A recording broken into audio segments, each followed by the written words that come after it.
میرے نبی نے کہا اکرموا اولادکم، اپنی اولاد کو عزت دو.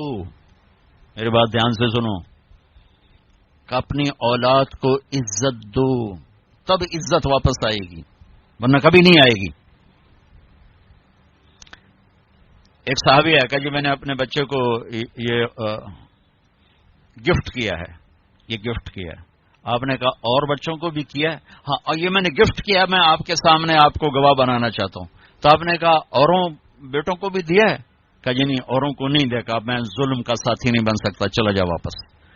تیری اولاد میں نفرت پیدا ہو جائے گی. کسی ایک کو ترجیح دو گے، باقی میں تم زہر ڈال رہے ہو. یہ چاروں طرف بکھرے ہوئے مسائل ہیں. اور میرے نبی کیسے عزت دیتے تھے؟ آپ کی اور حضرت فاطمہ کے گھر کی دیوار ایک تھی، اور آنا جانا روز کا کام تھا. روز جب حضرت فاطمہ رضی اللہ تعالیٰ عنہا گھر میں تشریف لاتی، میرے نبی بیٹھے ہوئے چارپائی پر، زمین پر، یا کسی موڑے پر، کرسی پر. کرسی بھی تھی میرے نبی کے گھر، بلکہ مجھے ایک حدیث بھی یاد آ گئی. آپ مسجد میں تشریف لائے تو آپ کے لیے کرسی رکھی گئی، ممبر کی وجہ کرسی رکھی. تو آپ بیٹھے نہیں رہتے تھے، آؤ بھائی فاطمہ کی یہ حال ہے، اب کھڑے ہو جاتے. آپ کھڑے ہو جاتے، اور یہاں نہیں کھڑے رہتے تھے، یہ دروازہ. آپ تیزی سے آگے بڑھتے، اور حضرت فاطمہ کیسے ہاتھ پکڑ لیتے تھے اور ہاتھ کا بوسہ لیتے تھے. یہاں ادھر بوسہ لیتے، اور ہاتھ پکڑے پکڑے پکڑے پہلے بیٹی کو بٹھاتے تھے، اس کے بعد خود بیٹھتے تھے. یہ آپ نے عزت دی اپنی اولاد کو. ہم کبھی اٹھتے ہیں اپنی اولاد کی؟ ہماری اولاد کو جرأت نہیں ہوتی کہ اپنے دل کی بات اپنے ہم سے کر سکے. اور ایک دوسرا ہے کہ ہم ان کو نہ نبی بتاتے نہ قرآن بتاتے. میں بیٹھا تھا اپنے گھر فیصلہ آباد، تو ایک نوجوان، اس کا باپ کہا جی یہ میرا بچہ نو سمجھاؤ، اور اس کا باپ روئی جا رہا روئی جا رہا روئی جا رہا، اور ایسے پتھر بن کے بیٹھا ہوا. میں بڑا حیران ہوا، بے پیو روندا پہ ہے تو انج بیٹھا جی میں مورتی ہوں. تو میں اس کو جانتا بھی نہیں، میرے اوپر اثر ہو رہا ہے، اور جو انہوں پالیا پوسیا ایتھو تائیں پڑھایا، وہ پتھر بیٹھا ہوا. میں کیا شیخ صاحب اس کو پڑھایا کہاں تھا؟ کہا جی امریکن سکول. اس کے بعد کہا جی آسٹریلیا. میں کہ ہوں تسی ہور روو، انہوں تو پتہ ہی کوئی نہیں باپ ہوندا کی، انہوں کی پتا پیو کی ہوندا. باپ کا پتہ تو قرآن بتاتا ہے، باپ کا پتہ میرے نبی کی زندگی بتاتی. انہیں کیا پتا ماں باپ کیا ہوتا؟ یہ تو میں رونا ہی پڑے گا. پھر آپ نے والدین کے لیے بتایا. آپ نے کہا کاش میرے ماں باپ زندہ ہوتے، جو کہ ماں باپ تو باپ ہی تو دیکھا ہی نہیں، ماں کو دیکھا 6 برس. کاش میرے ماں باپ زندہ ہوتے، میں ان کی بڑی خدمت کرتا. اور ان میں سے کوئی ایک ہوتا ہے ماں کو کہ جو کہ ماں دیکھا ہے نا، باپ تو دیکھا نہیں. تو کہا میری یہ حسرت ہے کہ میں مصلی پہ کھڑا ہوتا اور میں عشاء کی نماز پڑھ رہا تھا، اور میں سورۃ فاتحہ پڑھ رہا تھا الحمدللہ رب العالمین، اور میرے گھر سے میری ماں مجھے کہتی محمد، تو میں ماں کے لیے نماز توڑ کے کہتا لبیک اما جان. نفل نہیں، فرض نماز، فرض نماز. میں کہتا اماں جی لبیک، میں حاضر ہوں. یہ اپنی ماں کے لیے تمنا کا اظہار کی.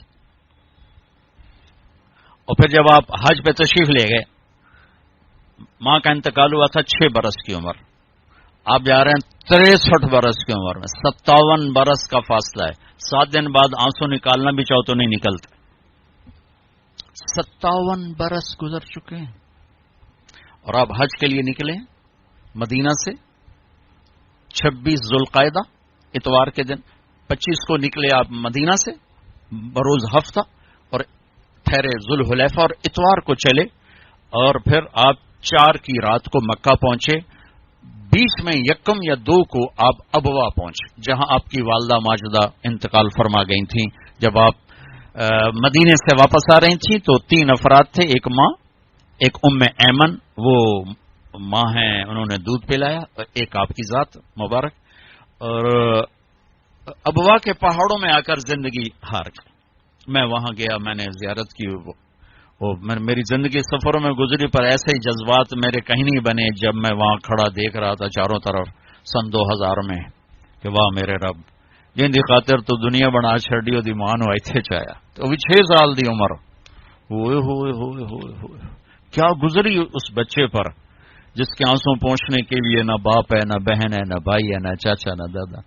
نوکروں سے کہاں تسلی، وہ تو نوکرانی تھی. چلو اللہ 4 دن روک لیتا تو مدینے میں موت آتی، تو ادھر بھی رشتے دار موجود ہیں. 4 دن پہلے نکال دیتا تو مکے پہنچ جاتی، وہاں موت آتی تو وہاں بھی موجود ہے. یہ کیا سٹ بنایا کہ جنگل میں ماں کو موت دی، 25 سال کی عمر. میں ہر دفعہ روتا ہوں جب میں یہ قصہ سناتا ہوں. میں ہزاروں دفعہ 2000 سے سنا رہا ہوں، 17 سال ہو گئے سناتے ہوئے، لیکن میرے آنسو نہیں تھمتے کہ میں وہاں پہنچ جاتا.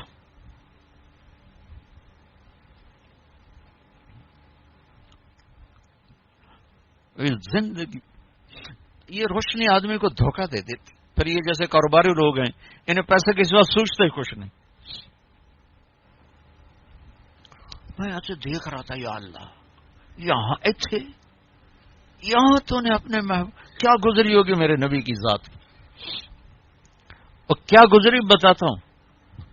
جب وہ چونکہ دفن کرنے کا تو کوئی سلسلہ نہیں تھا، پتھر اوپر سے پتھر دے دیا. جب نیچے اتری ہے، پہاڑ ہے 60-70 فٹ اونچا پہاڑ ہے. کسی رہبر کے ذریعے میں وہاں پہنچا تھا. اونٹنی کے قریب پہنچے تو آپ نے پھر پیچھے دوڑ لگائی، واپس دوڑے اور پہاڑ پہ چڑھ گئے. پیچھے پیچھے ام ایمن چڑھی تو انہوں نے جو منظر دیکھا، وہ ابوا کے پہاڑ بھی روئے ہوں گے. کیا ماں کی قبر کو لپٹ کے اوپر پڑے ہوئے تھے. اور جب وہ قریب گئیں تو سنا آپ کہہ رہے تھے، ماں جی آپ کو تو پتا تھا آپ کے سوا میرا کوئی نہ تھا، پھر آپ مجھے چھوڑ کے کہاں چلی گئی. اللہ اکبر. ام ایمن نے کھینچا تو اٹھنے سے انکار کر دیا، کھینچ کے لے گئی. اور مکے تک آنسوں کے سوا کچھ نہیں تھا. 57 برس کے بعد 2 جہان کے سردار اللہ کو آنکھوں سے دیکھنے کے بعد، جنت کو دیکھنے کے بعد، نبوت کی عالی شان نعمت ملنے کے بعد، 9 بیویوں کے بعد، آپ ماں کی قبر کے پہاڑ کے نیچے آ کے اونٹنی روکی. سارا مجمع ساتھ ہے. اب ماں کی قبر کے سرانے احرام، اپریل گرمی، سننگا، یوں بیٹھے، گھٹنے اٹھائے، ہاتھ یہاں رکھے اور سر یہاں دیا، چھوٹے بچے کی طرح. پھر وہ ایسے روئے جیسے 57 سال پہلے کا 6 سال کا بچہ رویا تھا.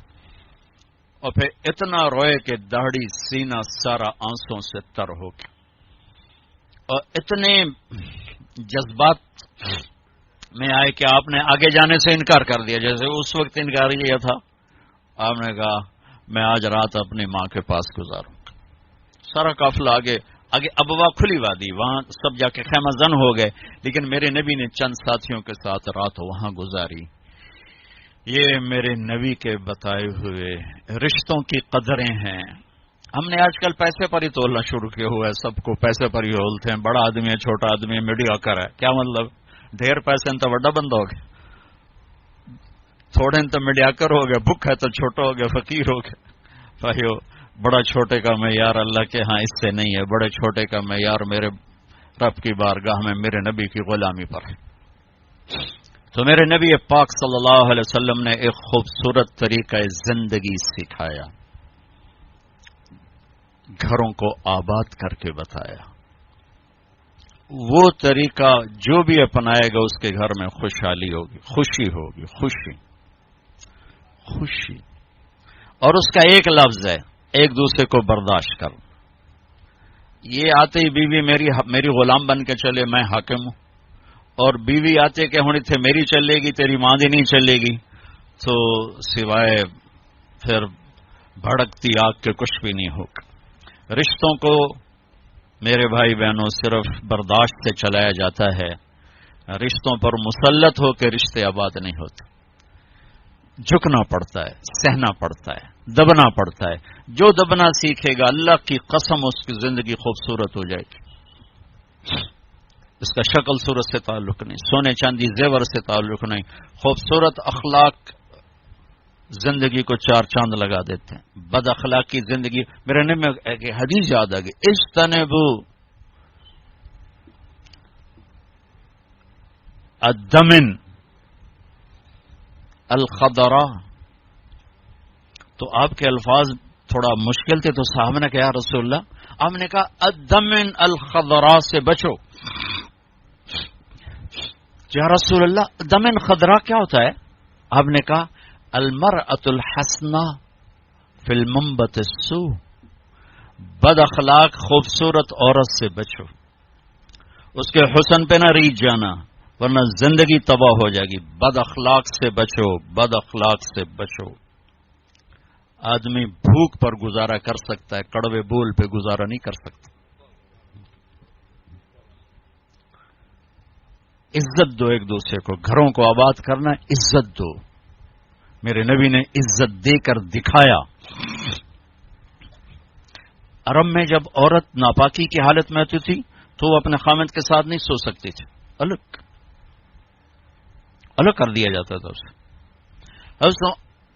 حضرت ام سلمہ رضی اللہ تعالیٰ عنہ، حضرت ام سلمہ رضی اللہ تعالیٰ عنہ، وہ رات کو اللہ کے نبی کے ساتھ ایک چارپائی پر سوئے ہوئے، تو انہیں محسوس ہوا کہ وہ ناپاکی کی حالت میں چلی گئیں۔ وہ چپ کر کے اٹھ گئیں اور جا کر کپڑے تبدیل کر کے ایک طرف ہو، آپ کی آنکھ کھلی، دیکھا ام سلمہ نہیں، دیکھا تو ادھر، اللہ کی نفس تھی، لگتا ہے تجھے مینسس کا جیاں کا، ادھر میرے پاس ہی آ کے لیٹو۔ دوبارہ اپنے پاس آ کے ان کو لٹایا۔